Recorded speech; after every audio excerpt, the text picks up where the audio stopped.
मतदारसंघात चिखली विधानसभेत यावेळेस आपल्याला भाजप आणि काँग्रेस यांच्यात थेट मुकाबला पाहायला मिळाला। 2019 मध्ये भाजपच्या आमदार श्वेता महाले यांनी थेट काँग्रेसचे माजी आमदार राहुल बोंद्रे यांचा पराभव केला होता।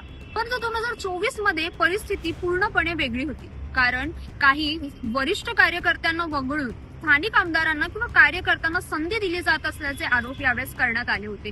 त्यामुळे 2024 ची ही निवडणूक अधिक रंगतदार झाली होती। तर 2024च्या या थरारक सामन्यात श्वेता महाले यांना 3201 मतं मिळवून त्या विजयी झाल्या आहेत। तर 2019 मध्ये देखील त्या मोठ्या मताधिक्याने विजयी झाल्या होत्या।